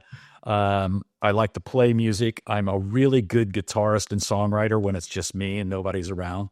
But I pretty much suck as soon as somebody walks in the room. So I like doing that for me. I think that was something I learned early on, because I used to, if you're paid to be creative, you've got to have a creative outlet that's non-transactional to help the transactional one. So I'm a big believer in that. And then just I believe in personal pillars of development. So my wife doesn't understand it, but I've always read 4 books at a time, and they're in categories. So I read, like right now, I'm reading a book about, you do the same thing. Yep. So I'm reading a book about AI. I'm reading a book about spiritual growth. I'm reading a book, a piece of fiction, and I'm reading a book that's just a business book, and I think that holistic development is the key to health. So big guy on healthcare and all that. I've been on my own health journey. I'm an extremist, so I'm a couple hours away from getting a certification in functional nutrition. Oh wow. So I've been on my own health journey with that, and yeah, so That's great. So you're one of the other few people that reads multiple books at the same time, like I do. I've explained it to my wife because it drives her crazy, because she very much is, you pick one book, you start it from start to finish. My wife, and then you start exactly. on the Yeah, next she thinks one. I'm insane. Here's what I figured out why I do it. I'm curious if this is the same reason for you. When I'm trying to build my schema for a concept, I want to think about it from different angles. And so to your point, I may want to read a book that has to do with kind of like this topic from this angle from a psychologist. Maybe I'm going to grab one from a medical doctor, maybe from like a thought leader or person that does some kind of an application in business. But it's to really try and flush out the schema at a high level and think about it from different angles, different perspectives and experiences from other people. And I feel like some books are really good about trying to bring that in different perspectives within the book itself. But I just found for myself, I get a much deeper understanding of certain types of topics if simultaneously I'm engaging in different types of literature that is kind of tangential to one another to really flush that schema out at a much higher level. Yeah, I think they call that lateral creativity, right? I think, Ooh. there's linear problem solving, but then there's that, it's that mechanism of thinking outside the box. So I do think there's some benefit of that those multiple pillars or knowledge channels, if you will. And then the other thing is just, it's nothing more than a hypothesis on my part. I'm certainly not a neuroscientist, but I do know enough to know that recent research has shown that our brains are not nearly as hardwired as they thought, that they're completely malleable. And I recognize, just being a voracious reader as long as I can remember, that there was this phenomena that would go on where, you read a book and you kind of start thinking in the cadence or the syntax of the book. You kind of like, Yeah. as that character, or there's some residual thing and impact in my brain. And so I feel by reading through these different categories that I'm actually intentionally molding my brain. And I think there's a real responsibility in that. So it's a behavior that you won't wrestle from my hands anytime soon. Well, you helped rewire my brain today. I just learned about lateral creativity. I never heard about that before. So there's an actual term for the craziness of what I do with books. I love it. Yeah, absolutely. Well, I don't know if, yeah, I think that is it. We're going to decide it is. I love it. I want to thank you again. So I said, thanks for sharing the stories. We need to hear more of those. But I also want to say thank you for coming on too, because there's a lot of theory futurists out there, and it's very good stuff. But you are a perfect blend of talking about the theory and then getting down into the real world application like the right now. Because of your role of being a chief AI implementation officer at HardingPorman, and this conversation is going to help so many leaders to move from the theory of the things they're hearing out there to what are the things that we can do today. And you gave so many good recommendations, getting into the details of how you're using it, how you're supporting your teams and departments, of spinning up GPTs. Thank you. Thank you, Vince, for even at 64 saying, I love this. I want to learn this. I want to share it with my teammates, right? The age is just a number, and that you're continuing to push the boundaries with this and then sharing it with our audience today. So we know folks can reach on LinkedIn, and they need to go out, find Vince Freeman on LinkedIn and connect with him and follow him. Great content from Vince, even aside from this podcast, just the stuff that he puts out on LinkedIn, his newsletter. Y'all got to follow it. But then you've also got this other cohort that you mentioned earlier, Vince, Tell us about that and how people can learn more about it. Great. It's easy to remember. The URL is survivingtheuprising.com. It has basically just some limited functions right now. You can join my cohort, sign up. So when you join that, you'll get a weekly newsletter that I put out. And I'm really proud of the newsletter. I think it's a great format. I'll give you just the overview of 4 developing stories and news items for that week. And I'll just give you the bullet points and tell you why it matters to you. And then we usually cover like a tool of the week, something to try generative AI with and do it. We have a AI or survivalist tip of the week, how you might practically pull it in. And I have a kind of an existential pondering, something to think about.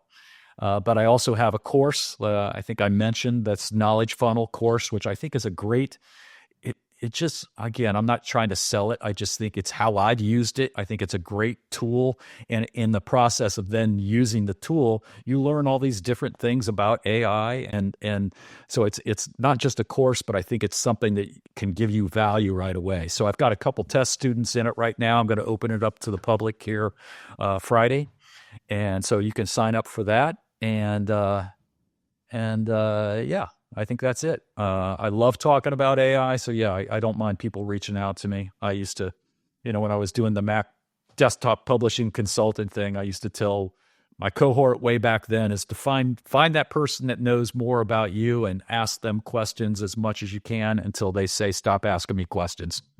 Right. So I guess I'm throwing that out there. In the newsletter, people can connect with the newsletter if they connect with you on LinkedIn, right? Like it's a newsletter you primarily do through LinkedIn? Yeah, absolutely. Yeah. Perfect. So connect with Vince Freeman on LinkedIn to continue following his great content. And then also survivingtheuprising.com, the cohort that's going to be launching soon for supporting leaders around AI and learning about it together. And again, Vince, kudos to you. You do such a great job of taking things from theory and boiling it down to practical application. And so just 2 great resources there, your newsletter and survivingtheuprising.com, the cohort to help leaders on that journey. Thanks for spending a few hours with us and helping our learners grow today. Thank you. Appreciate that. And wait, I do want to give a plug to and thank HardingPorman. So if you do, that is my day job. We do these live AI catch-ups. So if you're one of those people like, oh my God, I need this whole thing, just reach out to HardingPorman and we'll schedule one of those for you. You got it. Vince, we're going to do it again sometime, brother. I appreciate it, man. Thank you. Hey, we never talked about music too, so we got to get back and just for that reason alone, right? Oh, absolutely. We've always got to do that because concert season's about to start here soon. Amen. There we go. That'll be the next episode. I love it. Thanks, Jason. Thank you. Thanks for tuning in to Working Forward. If you like what you hear, please hit the subscribe button wherever you listen to your favorite podcasts. Until next time, here's to building tomorrow today.